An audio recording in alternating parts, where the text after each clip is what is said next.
Welcome, my friends. I am Dave Champion. This is my co-host, Bill Carnes, and together we are totally unprepared. You should hear the things that are said just before the microphones and the camera comes on. Let's hope the microphone wasn't on. No, why? You know, my dad told me a story. This goes way back. This is into the days of radio. That's how old my dad would be if he was alive today. Okay. He'd be like 90 or like close to 100, right? I was born very late in his life. But he told me a story about a guy who did a weekly children's radio show that if you had a radio in America, you listened to this show Captain if you had kids. Kangaroo of the day, something like that, yes. And I guess the guy was really funny, really entertaining for the kids, but that was not at all his true personality. It was an act he put on. And my dad told me the story that at one day when the show was over, they forgot to pot him down, or he thought they were potted down and they weren't. And he said, "That should hold a little bastard till next week." He was off. Hot mic! Hot mic! He was off the air. In those days, today you could probably get away with that, and there'd be some sort of gone. Yeah. Never to be heard from again. Yeah, it was almost X-rated here. Frankly, my dear, I don't give a damn. Right. You know, now you can still hold a G rating with that, I think. Apparently back in those days, you could not make an error like that and survive professionally, and he did not. So. Speaking of surviving professionally. Yeah, you had a trip to Austin, Texas this last week. I did. Beautiful city. I've been there a few times. I love it. I've got to tell you. With the exception of the liberal politics, only liberal bastion in the state, but it's a beautiful city. I've lived in the desert now, whether this desert or the high desert in Southern California before I moved here, for probably 16, 17 years, something like that. And so I get off the airplane, and they had me picked up by a limo. That was nice, right? Big stretch Mercedes limousine. Oh, nice. Yeah. It wasn't like a 78 Lincoln. No, the guy with the black suit and the black tie. Really great guy. Fun chauffeur. And he and I were 2 years apart, so we had a great time driving during the 35 or 40 minutes from the airport to where we were going. But we're driving along, and I'm looking out both sides of the window, and I got to tell you, because they don't have, at least in Austin, they don't have freeways like they do in L.A. Right. They're more like roads that are kind of highways, you know, and we're zipping down the highway, and I'm looking, and at one point I told him, I'm sorry if I'm quiet, but I'm just blown away at all the greenery. Because I've lived in the desert for 16 years. Speaking of greenery. Yes. We have a new fake plant. We have new cool plants, yeah. But yeah, the greenery in spring in Austin was just mind-blowing after 16 years of seeing browns and tans. That's cool. Well, we still yet do not have the new carpet installed. The carpet. Another week discussing the carpet. Yeah. So anyway, the reason I went there, I was contacted by an executive producer who's working on a film. The working title, I don't know if it'll be the release title, is Wake Up America. And it's going to cover a number of issues. And he interviewed quite a few people, myself being one of them. And it's going to be things that the American public needs to wake up about if they're going to be the commanders of their own ship, right? If we're going to be in control of America, not the professional politicians and the lobbyists. Right. Yeah. But he's doing his part, right? He's putting his own hard-earned money, he and I had some frank conversations. You know, he wouldn't mind making a few bucks, but if he makes zero, this is going to be released in the theaters, by the way, before the election. So his thing was, if I make a few bucks, okay. If I don't, that's okay too, because the message needs to get out. He had various people come in, and he interviewed his people, the producer and the videographer and the director. Yes, all that. They interviewed all these people on various subjects. One of them I thought was most fascinating: an American girl who used to be married to a Saudi prince, and all of the shenanigans she saw between the royal Saudi family and American politicians. Oh, well, that'll be interesting. That should be fascinating. I was called in to talk about the truth about the income tax. Now, this is very exciting for me because, you know, I've been at this a long time, and in 2010, I released my book. And somewhat naively, I had thought, well, you know, if I could just put all of this in one single compendium where there's no questions, all your questions can get answered by reading one book, all the facts are there, you can just go do all the research yourself, it's all laid out. And if you don't want to do the research, it's all laid out so clearly, you're good just from reading a single book. I thought Americans would just go nuts on this, and we would end the problem of the criminal misapplication of the income tax. As I said, I'm naive. Not so, yeah. So, keeping this in mind, this is going to be the first time that message is going to be on the big screen. Now, to what extent, I don't know. We filmed hours of me going on and on about the income tax. in the form of they would ask interesting questions and I would provide them with the answers. We tried to keep it upbeat and fun, not make it heavy and legal. But I don't know how much is going to wind up in the film and how much is going to wind up on the editing floor. But if anything ends up, it will still be more than has ever been seen on the big screen in America concerning the truth about the income tax in my lifetime. Nice. So I'm excited. By the way, there is no cutting room floor anymore. Right. Yeah, it's all digital now. As somebody who uses Final Cut Pro every week, I should know that, right? Yeah. Good enough. Let's talk about the situation of an attorney last October, a woman, who was stopped for some traffic violation by a state trooper. State trooper asked her for license, registration, proof of insurance, to which she handed him. Is this the one where he pulled her over under the claim that she was speeding? Yes. Okay. And he asked her, do you know why you're being pulled over? And she refused to answer. She wouldn't even respond. Yes, she should. And this is an attorney. At one point in time, she says... Though the trooper did not know that at the time. Evidently not. At one point in time, she says, I am under no lawful obligation to have to answer any of your questions, and articulated that she was an attorney. Okay. To where he decided, said she would not answer that, to arrest her for obstruction, which the obstruction laws in New Jersey don't even come close to exercising your right to remain silent. Well, more so than that is that, we have our frame of reference, let's share that with the audience so they understand. When a patrol officer pulls somebody over for a traffic violation, unless there's something else going on that we don't know about, we being the officer, we being the person in the car, unless there's something else going on, the officer has one thing to talk about, okay? That's that he has reasonable suspicion to stop the person and detain them for a violation of the vehicle code, yes? Yes. Anything that goes beyond that also goes beyond the Constitution. You can ask, but if the citizen says, not going to have that conversation, respectfully, let's move on.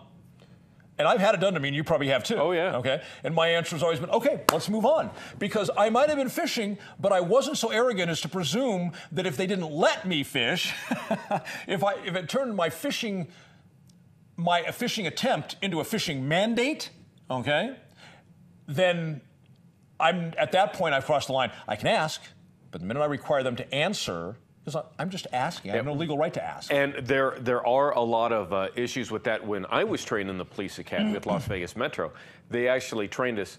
If somebody's in an area that they probably shouldn't be in, like say it's a lower income area, high crime area, and they don't look like they belong there, their ID doesn't show, where are you going, where are you coming from, why are you here? And all this stuff, they're driving a Bentley. Yeah, and all of this stuff that you want to know the answers to as to why this is going on, yet none of it legal. But they never told us. Right. They never told us that. So that's where cops go on. So anyhow, this trooper decides to arrest this. So one thing, though. Sure. You said that exercising the right to remain silent. I think the premise we need to leave the audience with before we continue on the story is the Supreme Court has stated again and again and again, oh, yes, the exercise of a constitutionally protected right, such as remaining silent, can never be converted into a crime by statute or by an executive branch employee, in this case a state trooper, who is enforcing what his perception of the statute is. Never, there's no sideways, there's no if, there's no maybe. If you're exercising a constitutional right, it can never be converted into a crime.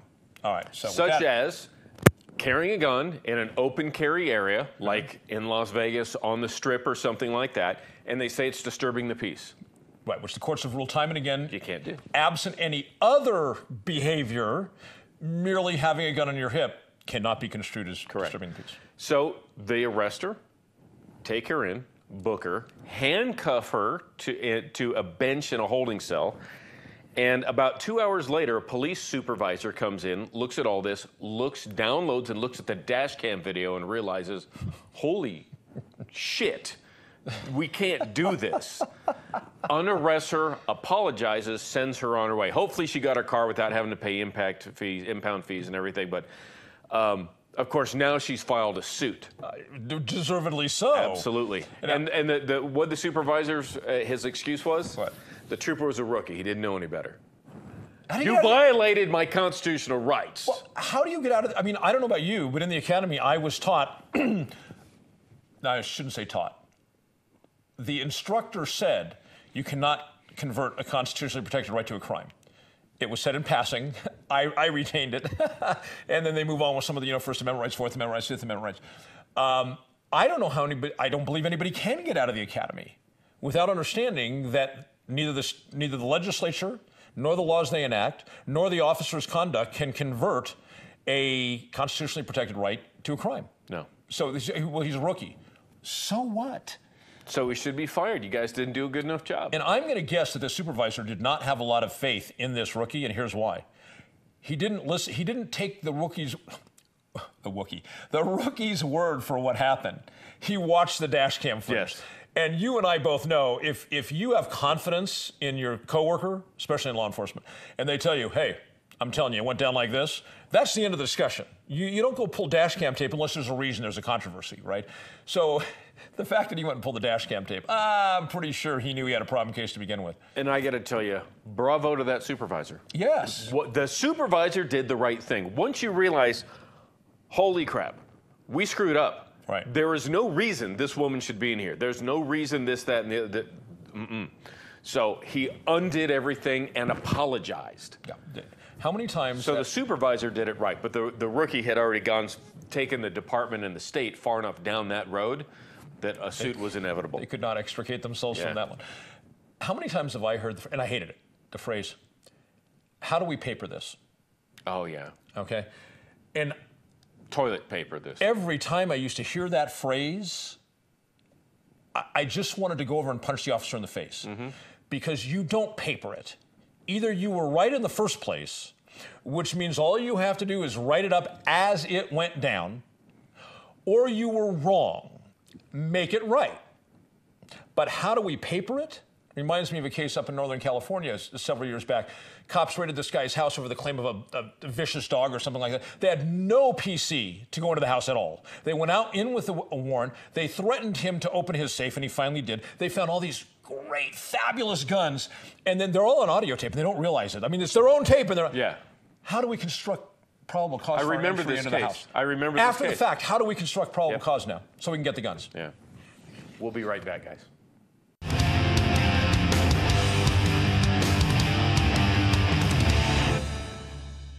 We are back, and now it's time for...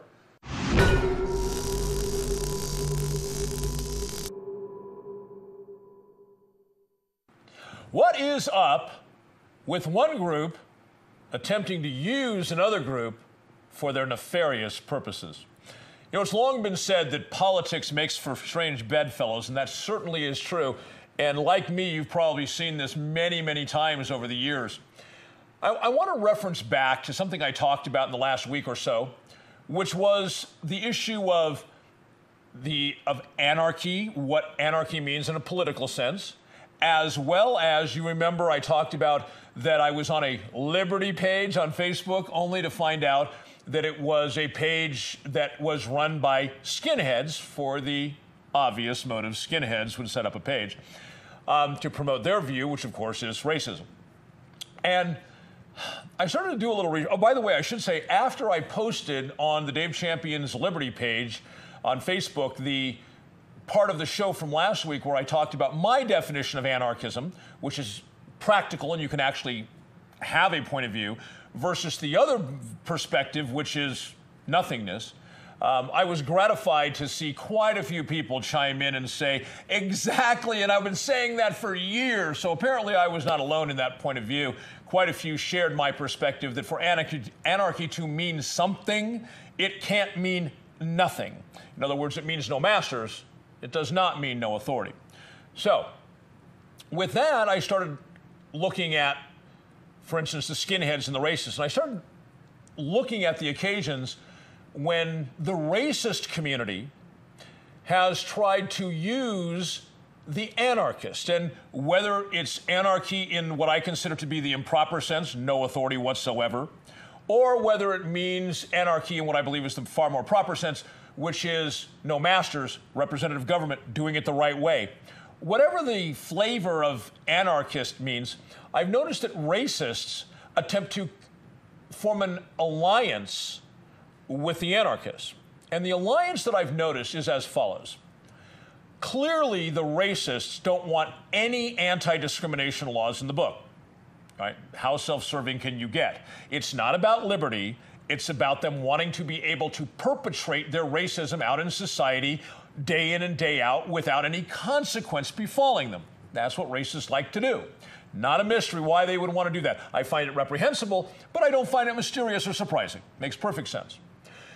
What I found out, though, in doing some research is that there is a long history of the racist community trying to align themselves to a greater or lesser extent of success with the anarchists. And their pitch is, look, the racist says, we hate federal laws. Federal laws are oppressive to states' rights in the 10th Amendment, so we need to get rid of those laws. Hey, and you anarchist guys over there, if you don't side with us right now against these federal laws, oh my God, there's going to be 1 million laws by tomorrow. Okay? They try and bring the anarchists in under the pretense that they need to stand together against these bad laws out of Washington, D.C., of which, by the way, there are a gajillion bad laws out of D.C. And I'm not going to condemn the good laws. The small percentage of good laws, I'm not going to condemn them because there's so much that D.C. does wrong. I think that's asinine. So I found it all the way back to, if you can believe it, 1968. I mean, how far do we have to go back to find this? Because, of course, we get further back before that. There's not a lot of television. There's not a lot of newsreels. So 1968, during the presidential election cycle, was when I found the incident that I was able to find, which is the earliest case of racists trying to woo the anarchists into their camp. And it was said exactly that plainly. George Wallace, who had been the governor of, I believe, the state of Georgia, who was well known for standing after the Supreme Court and Brown v. Board of Education said you can't have segregated schools. George Wallace was the one who stood in front of the school and said that he would personally bar black students from entering the school. Okay? That's the kind of man George Wallace was. Now, today we hear that, oh my God, what kind of human? But I'm here to tell you, as a student of history, that in the 60s, that was not as uncommon a view as you might hope or I might hope. It was awfully common, and not just in the South. The perspective had been the same way for a long time. Well, we don't want black people to be slaves. Well, we don't want black people to be equal either. And such was with George Wallace. And there is a speech. George Wallace is one of the several candidates who wanted to become the Democratic candidate for president during the 68 election cycle. And he's got a speech, and I watched the speech with my own two eyes. And in the old days, remember, they used to have the bundle of microphones from all the networks? And he's got this bundle of microphones in front of him. The camera's close up on his face. And he says, and you anarchists, you better side with us right now, because if you don't side with us in November, you're done. Okay? So here is a dyed-in-the-wool segregationist, obviously staunch racist, who is right there on camera as part of a presidential election. He is wooing and attempting to seduce anarchists into the racist camp. So why do I bring this up? Well, obviously I don't have a lot of respect for the people who follow the definition of anarchy that is nothingness. I mean, what's to respect about nothingness? But since I am one of the people who believe in anarchism or anarchy in the true political sense of representative government, where the government is not the masters and it's working correctly, which is not to say what we have today. Okay? Because I am indeed that kind of anarchist, I think it behooves everyone who believes, whether they call themselves an anarchist or not, people who believe in truly limited government, people who believe that the federal government should have very fixed responsibilities and powers, and those powers, when granted, should also have their boundaries very clearly prescribed. Okay? And those boundaries should be very specific as to what they address and how far they can go. I'm not going to launch into that here today. But for those of us who feel that way, whether someone who feels that way calls themselves an anarchist, as I do or not, I want you to understand that one of the lures one of the seductions that's being pitched to you today is not from people who have worthy motives. It's not from people who are trying to pitch you because they care about humanity. They care about good government. They care about their communities. That is not their agenda at all. Their agenda is corrupt and it's selfish, and that agenda is racism. Bill? Two things.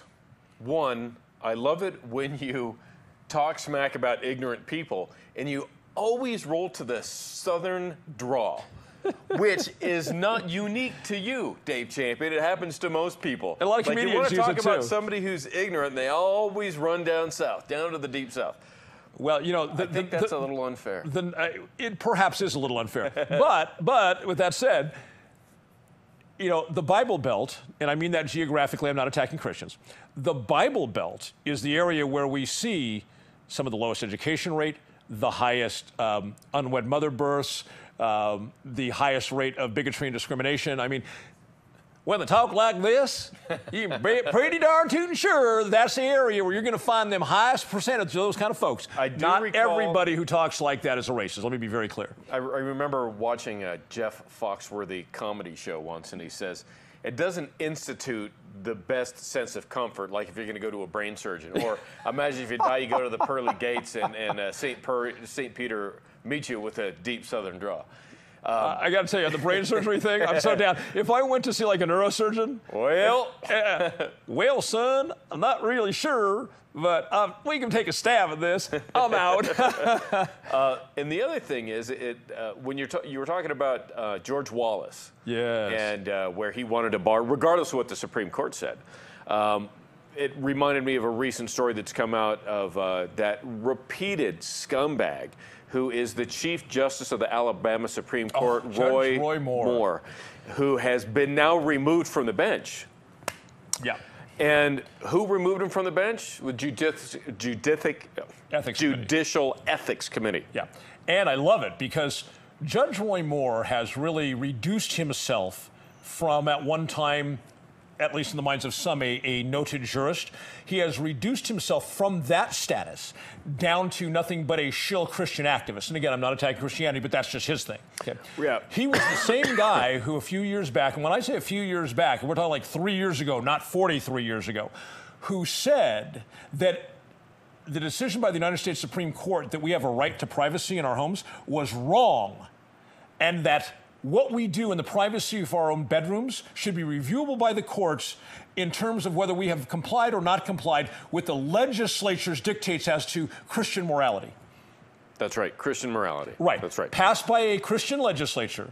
Now, in my case, I'm non-religious. Other people are Jewish. Other people are Muslim. Other people are Hindu. Whatever, non-religious people. But you would have to abide by the Christian legislative actions. Correct. And Judge Roy Moore's opinion was what you do inside your bedroom should be open for review by the courts. Yeah, because wow. Now, talk about a separation here. The reason that our forefathers came from Europe to settle the United States was not to have more land to farm. Right. It was to get away from an oppressive government that ran the church. Right. So he essentially just was looking to associate that where we should have Christian lawmakers that pass the laws, and the courts should be allowed to look at that from the standpoint of the Bible and Christian standards. Well, you know, for instance, like Pat Robertson, that old fossil preacher guy? Oh, yeah. Okay. Great description. If you watch his, the 700 Club, that's his thing. If you watch his show, he says that oral sex in either direction is against God's will. It's sinful. Wait a minute. So Bill Clinton is going to hell? And probably everyone you've ever met except for Pat Robertson, right? But my point is, with that sort of thinking, right, and then you've got Judge Roy Moore saying you should be able, the government should be able to look into your bedroom and review what you do in the privacy of your bedroom. I mean, imagine if Pat Robertson and his ilk were to make the laws, and then there you are relaxing one night on the sofa, getting a Hummer, and all of a sudden the door gets kicked in, you get handcuffed, taken away, your girlfriend gets handcuffed and taken away because somebody, a government agent, looked through your window while that was going on. It should only be at night, after a healthy meal, in the bedroom, after a healthy lights meal. are off, in the missionary position only, and only for purposes of procreation. Right. You know, there's actually, I forget what state it is, there's Mississippi, I think, still on the books today has a law that you cannot have sex in your house with the lights on.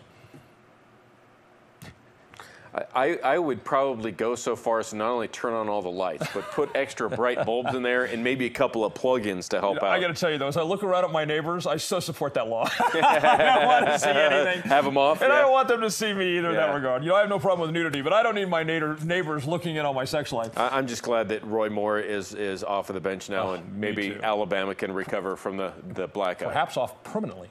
We'll see. We'll be back. Be right back.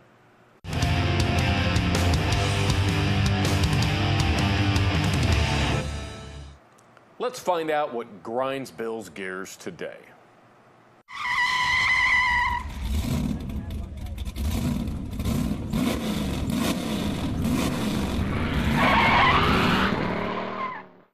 You know what really grinds my gears? Politics. Not so much that I'm upset about politics, it's that I'm now almost completely disinterested. Now, regular viewers know I just spent the last 4 years of my life as the chairman of my county Republican Party. I worked hard at that job. And I also ended up on the executive committee of the state central committee, a position I still hold for the moment. I might resign that. Now, I'm still involved in local politics, still do some involvement in state politics, but just not like I was. And I'll tell you why I'm disinterested. And I really, it's likely, knowing myself, likely one of these things where I'm just taking a break.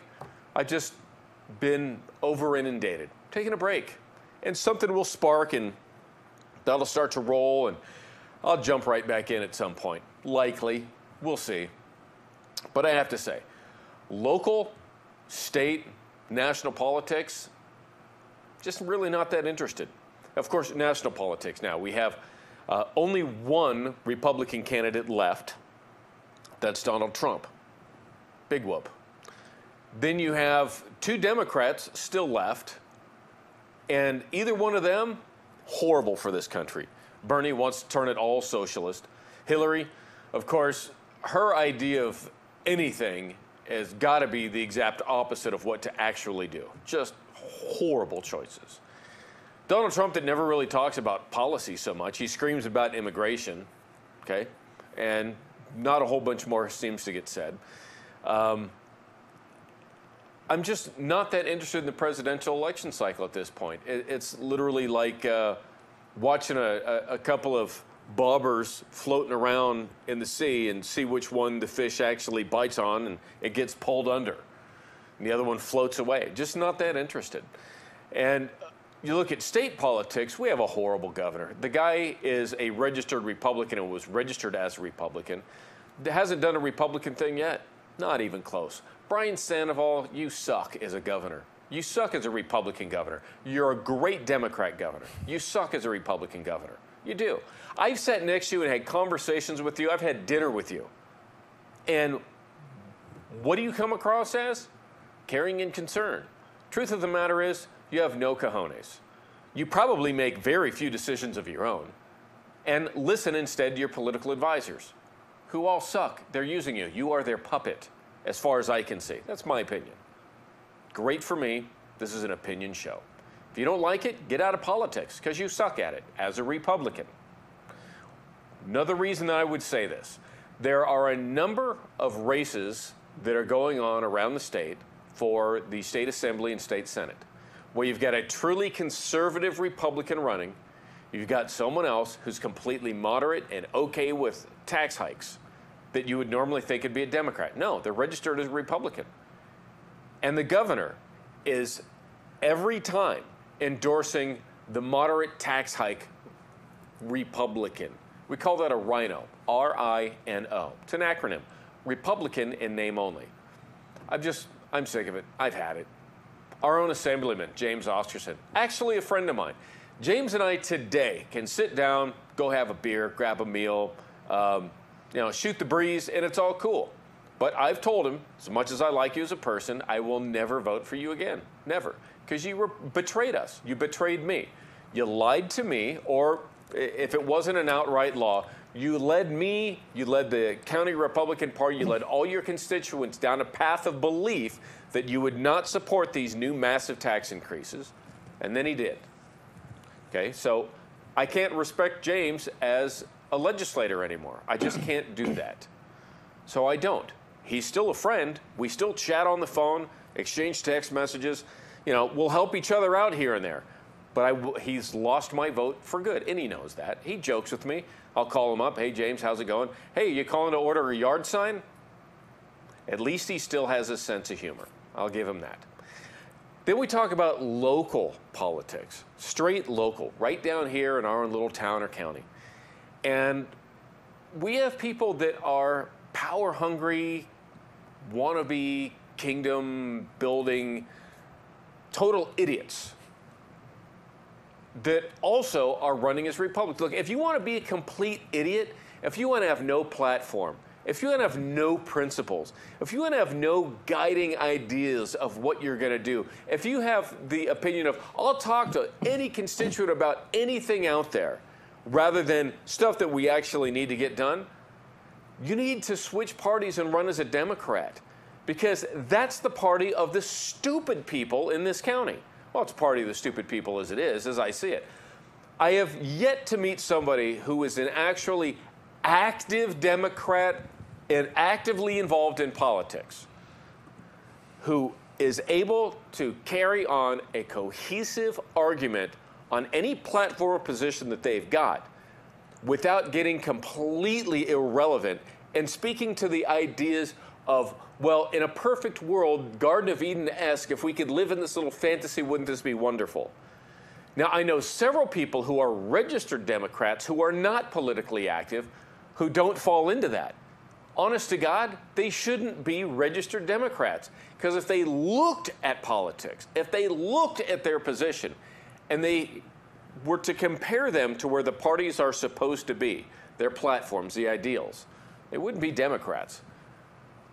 So to that I say, I'm just bored. I'm tired. I really am. I know a few different people that are running for county commission locally. There are 3 different races that are going.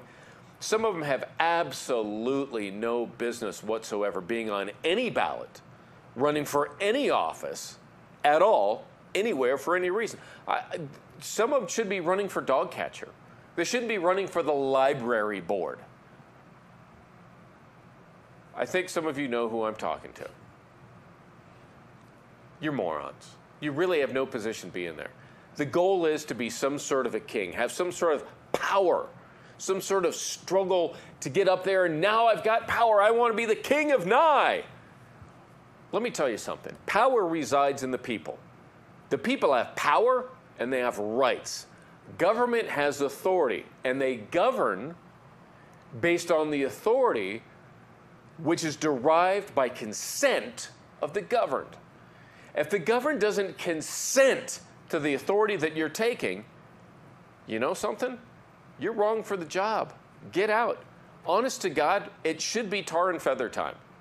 I truly, honest to God, believe tarring and feathering of local, state, and national politicians should be thumbs up. I mean, Dave, I'm going to bring you in on this. Let's say that you actually tar and feather a local politician, albeit away from kidnapping them first to bring them to tar and feather. Let's say you tar and feather them. You bring the tar and feather to them. Yeah, yes. Say outside of a meeting hall where you've got a board of regents of some kind that are meeting, and somebody's such a scumbag that you pull them over and you tar and feather them. I mean, what are the worst things you could be charged with? Okay, obviously battery. No. Murder. Because what most people never learned in American history schools, virtually everybody who was tarred and feathered died because it was third-degree burns, and in those days there was no antibiotics, and they died of the infection. Okay, so maybe you like spray adhesive and feathers. Okay, how about this? Where you can get the that Flex Seal. What is that? The Flex Seal that you see in the commercial. They cut out the bottom of a boat, they spray it on a screen door that they put in there, and the boat floats, right? Oh, Flex Seal. It's rubberized spray in a can. Oh, that'll work. How about rubberized spray in a can and hit them with a down pillow? Works for me. What's the worst crime you could be charged with? Having fun? Yeah. Yeah. I think would be if you got a few people together to do it, that would be conspiracy. And conspiracy of any crime in Nevada it's is only a felony. conspiracy if you agree on it in advance. If it's spontaneous, it's not conspiracy. Okay, I bring the tar, you bring the feathers. That's conspiracy. That's right. Right. Okay. But if I show up with the tar and feathers and you just go like, "What a great idea!" Let's get them! I got tar and feathers in the car. Yeah. I just happen to have a pillow and a couple of cans of this stuff. You know, you mentioned these wrong people running for office. My take on running for office, and some of the wrong people who are already in the friggin' office. Yeah. And, you know, I've had zero political aspirations, though I have at times thought I would throw my hat in the ring of necessity. A problem needs fixing. And I'm not somebody to look out on the horizon, identify a problem, and gripe about it. If it's within my ability to see the problem, to put myself in a position where I can act on the problem and straighten that problem out so we have a better community, I'm not that I'm anxious to do it, I'm willing to sacrifice my private status to do it. And that, which brings me to my point. I think the only person who holds political office should hold it with a degree of reticence. Because when I consider it, you know, if it's for problem fixing and it's necessary, all right, I will do this. But never once have I looked at that option and said, oh boy, I want to run for public office. I find it very unappealing. Probably even, I can use stronger words than unappealing. But at the times I've considered it, it's because something has to be done. And if everybody sits around and says somebody else should fix it, and especially if I find that I have the skills and the tools to fix it, and I look around the community and I look at the other people who might be planning to throw their hats in the ring, like, okay, so who's going to fix this? It's sort of, you know, every man should do what a man can do. That, not like, oh boy, let's run for office. I think if more politicians approached it, not politicians, if more citizens approached becoming a politician with reticence, like, ew, I'm going to have to go take a shower. That's how I feel about running for office. Okay, so I'm going to have to go take a shower. I'm getting dirty now. You and I are in exactly the same boat. You have no idea. You might have an idea. How many times leading up to every election cycle, I get so many people ask me, when are you going to run for office? What office? I don't know. What about this? What about... That's not me. I don't want to be in elected office. I have no interest in being in elected office. I would much rather work at trying to get good people who would do an excellent job into those offices, rather than me throwing if I throw my hat into the ring to run for office, something's got to be all kinds of jacked up, and I just had it. Yeah, I hear you. I mean, it's... So, which brings me to a point. When you find somebody who's running for office this cycle, who's run for different offices before, because they just want to get into office, avoid that person. What are they looking for? A paycheck? I mean, what is it? Power. There's so little power. I mean, how small do you have to be in a place like Pahrump to get power? You want to be a big fish in a small pond, and there's a lot of dinky little guppies around here that want to be the whale in our little community. I think there's also a lot of corruption in this government. There is. Maybe they're looking to get some of this. There's very little accountability based on the state laws. And we'll be back right after these words.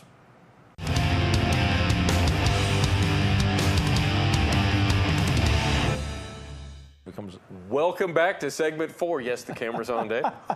I'm talking away. This is where we go through viewer emails, which you can always send to us right over here at daveandbillshow@gmail.com.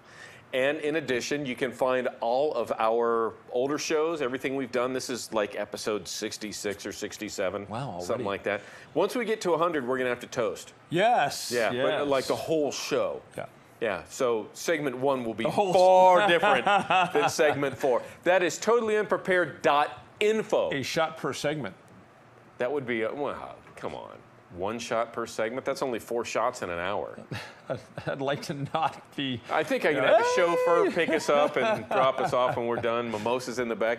So the deal is totallyunprepared.info, not .com, not .org, not .biz, not .co, not .anything, but info. The reason is it's only like $6 a year. .info. I thought you were going to say, because this is where you get the good info, but no. Because it's $6 a year, baby. That's 50 cents a month.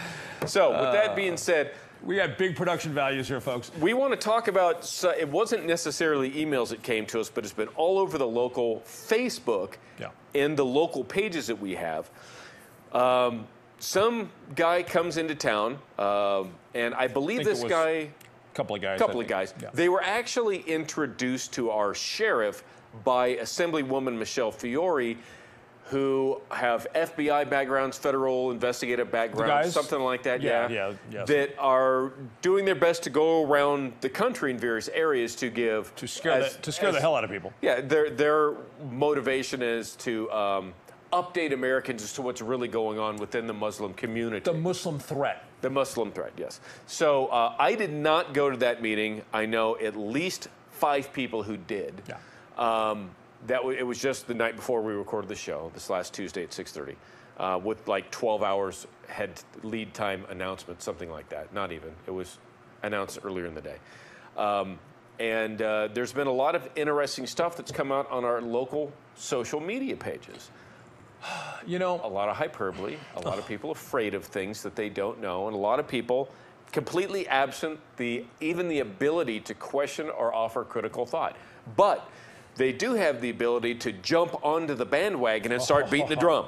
Yes, yes. You know, and Bill, it would be hard for me to overestimate my lack of respect for people like this. And not only am I talking about the people who overestimate a lack. Wouldn't you be underestimating? I don't know. Yeah. Carry on. And I'm not only talking about the people who came out and put on the speech. I'm talking about the people who are there. It would be hard for me to overestimate how much I disrespect them both. Not just because somebody goes, but then when they leave and they parrot all of that crap. Absent the ability to offer critical thinking. Yes. Now, let me share with you one of the representations made by one of the people who were there. Now, I didn't go. I wouldn't go to one of those things. I considered a waste of time, and I'd probably have to take a vomit bag with me in order to sit through the thing.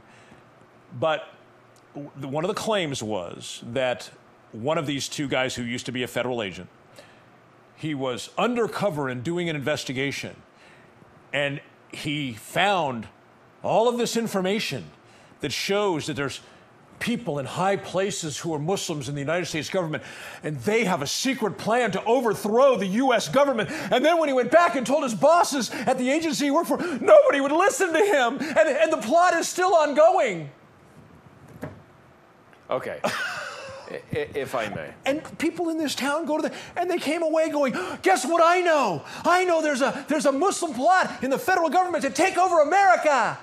It's like, you cannot be that fucking stupid. By the way, there are Muslims locally. Yeah, and there's Muslims, a number of them. And there's Muslims in the federal government. I'm just trying to keep it local here.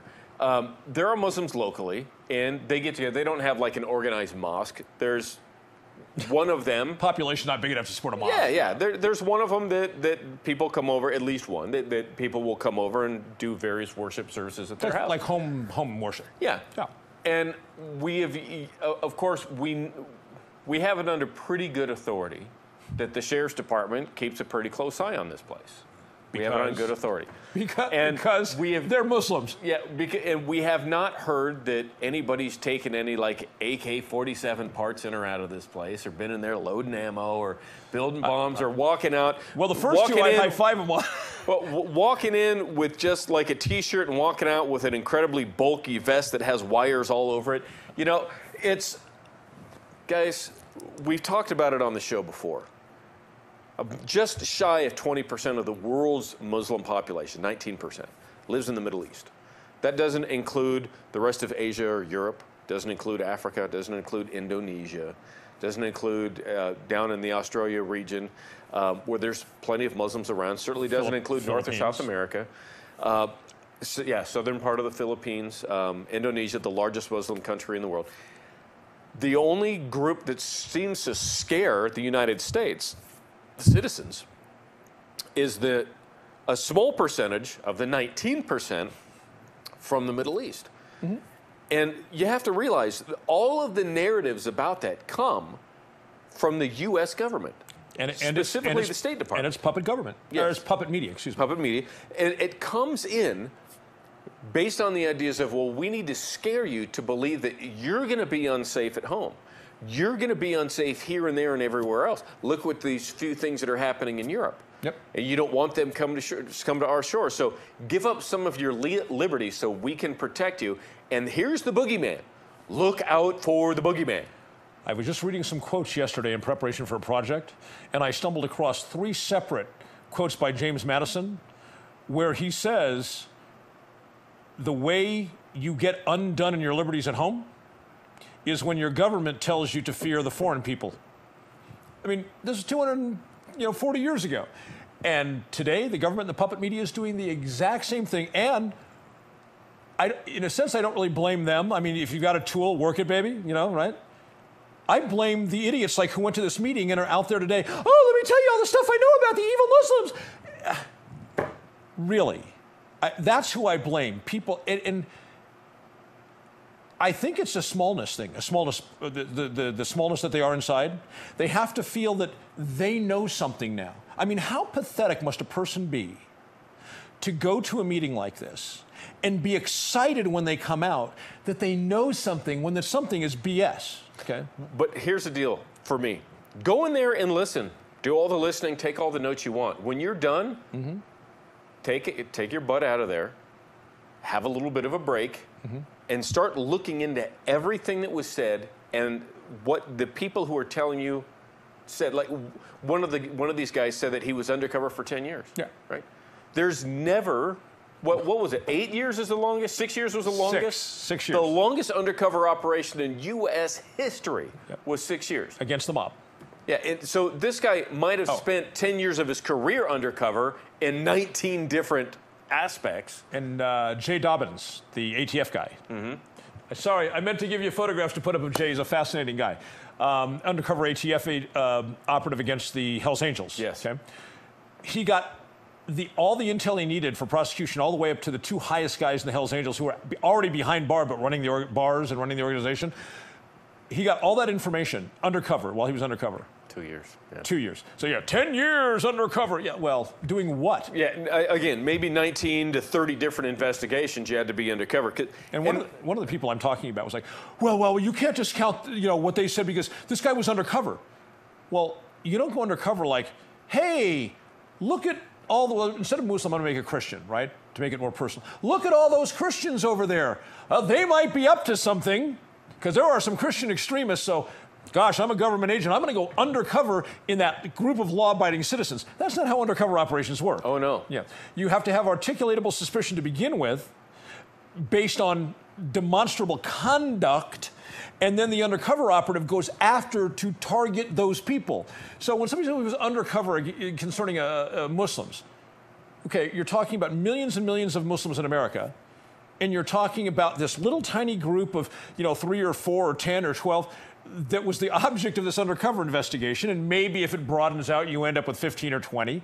How does this possibly have anything to do with the other millions of Muslims living in this country? You know what got me, Dave, is you might remember, it was about 10, 12 years ago, not long after 9/11, there was this quote that came out, allegedly from the Quran, something about, don't disrupt the West because the eagle will come and destroy you and all this other garbage, right? And it gave it's utter nonsense. A verse out of the Quran. I went and got an English version of the Quran, and I looked it up. And then I counter-referenced it online and 3 different sources. And it wasn't even close. No. But it was sitting on, and this is when I worked for Department of Defense. I was a Department of Defense contractor. And when I was in the office I was in with the other people in the cubicles, there was a lady in there who did support for our program. And she had that pinned right outside of her cubicle wall. So I printed out what it actually was and pinned it up underneath. And you know what she did? What? She said, you know what? I'm going to leave the 2 of them there because I was suckered in enough to put that there. Good for her. And you did the research and cleared it up. I'm leaving it there to show that we're all susceptible to this. Good for her. Wonderful lady. There's this one of the people that's been on Facebook saying all this horrific, ugly stuff. I said to her, man, I have a lot of Muslim friends, and some of them are right down here in Vegas. So I want to arrange a lunch with you and my Muslim friends, and I want you to sit at the table, look them in the face, and say, when are you going to attack America? There's a whole lot of difference attacking something called Muslim, without any faces attached to it, rather than when you're talking to hardworking men and women, mothers and fathers, who don't want to give a fig about politics. They just happen to be Muslims and they're raising their families. Another thing I'll tell you, you remember my medical problems that led up to my surgery recently. You know, I was pretty on the DL about that as it moved up to the surgery time. I didn't talk a lot about it, but there was a few little things I put on Facebook. The very first person to come alongside me, an RN, and I have lots of RN friends of all sorts of religions, the very first person to come alongside me and say, how can I help? Atheist. The second person to come alongside, how can I help? Muslim. The third person to come alongside and help, Christian. Okay? So there's no difference. Good people are good people, bad people are bad people, and it doesn't matter what faith you are, or no faith at all. If the federal government decided it was somehow in their advantage to make people who are Basque the bad guy. Who are what? Basque. Oh, Basque, as in the Spanish, okay. Yeah. Make them the bad guys, I tell you, in a matter of a few weeks, Basque people could be looked at under the microscope. In a matter of just a few months, couple of months, they could be really on the bad end of the stick. And all we have to do to make this happen is to find oil in the Basque region. There you go. Thanks, guys. We'll be back next week.